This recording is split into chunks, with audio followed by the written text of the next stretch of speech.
Hello friends, কেমন আছেন সবাই? আজকে চলে আসছি এই বিলের মধ্যে। আমার হাতে দেখতে পাচ্ছেন একটি বস্তা। এই বস্তার মধ্যে একটি জল ধরা সাপ আছে। জল ধরা সাপটি কিছুদিন আগে আমরা ধরেছিলাম। তো দেখতে পাচ্ছেন আমাদের হাতে একটি বস্তা আছে। এই বস্তার মধ্যে আছে জল ধরা সাপ। এই জল ধরা সাপটি আমরা কিছুদিন আগে ধরেছিলাম একটি বাড়ি থেকে। বাড়িতে ঢুকছিল নাকি মিনহাস? হয় একটি বাড়িতে ঢুকছিল, সেই ভিডিওটি আমরা করা হয়নি। মিনহাস ধরে রাখছিল, আমি একটু ব্যস্ত ছিলাম। তো এই বস্তার মধ্যে থেকে এখন বের করে আপনাদেরকে দেখাচ্ছি সাপটি। এই দেখতে পাচ্ছেন বিশাল একটি বিল। এই বিলের মধ্যেও অবমুক্ত আমরা করে দিব। আর এই বিলে হচ্ছে আপনার অনেক এর খাবার আছে। এই খাবার টাবারই সংগ্রহ করে খাবে, যদি অনেক দিন ধরে বন্ধ আছে। কি অবস্থায় আছে আমি জানি না। তো আপনারা সাথে থাকুন, এখন আমি বের করার চেষ্টা করছি।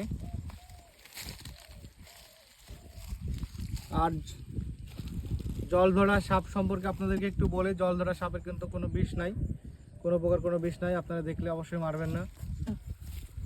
এখন ছাড়ার চেষ্টা করছি, দেখুন।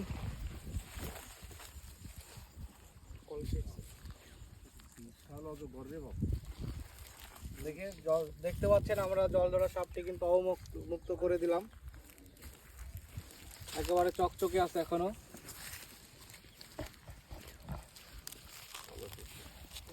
দেখতে পাচ্ছেন বন্ধুরা, কত সুন্দরভাবে চলে যাচ্ছে জল ধরা সাপটি।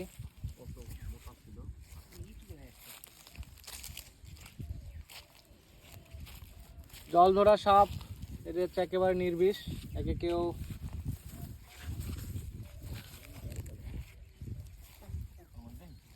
আস্তে আস্তে দেখেন রেগে যাচ্ছে সাপটি আমাদেরকে দেখে।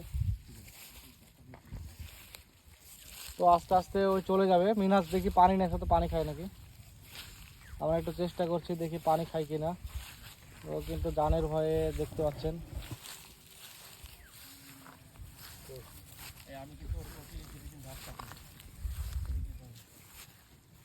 দেখেন মিনহাজ যে পানি নিয়ে আসছে, আমরা একটু চেষ্টা করে দেখছি পানি খাই কিনা।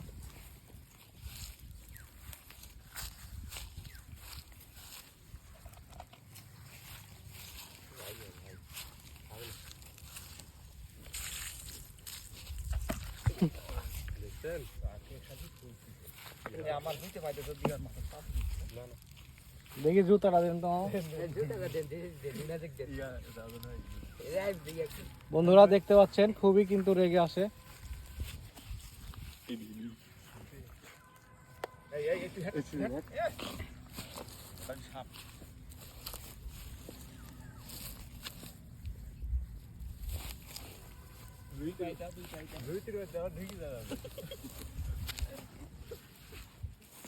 বাংলাদেশের যতগুলো সাপ আছে তার মধ্যে এই সাপের সব থেকে রাগ বেশি। দেখতে পাচ্ছেন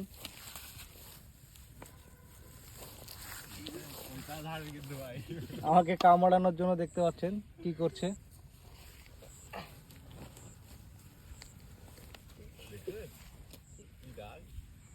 কঠিন রাগ কিন্তু দেখেন বন্ধুরা।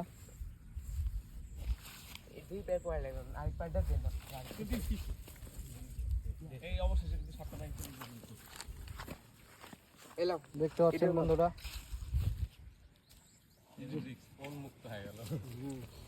আপনার এর কিন্তু বিষ নাই, কিন্তু আপনার একটা সমস্যা হচ্ছে যদি কামড় দেয় তাহলে কিন্তু আপনার মোটামুটি হারে আপনার দেখা যাচ্ছে যে যদি কামড় দেয় আর কি, দেখতে পাচ্ছেন যদি কামড় দেয় তাহলে হচ্ছে ছেঁড়া বেড়া হয়ে যাবে, আপনার অনেক কষ্ট হতে পারে।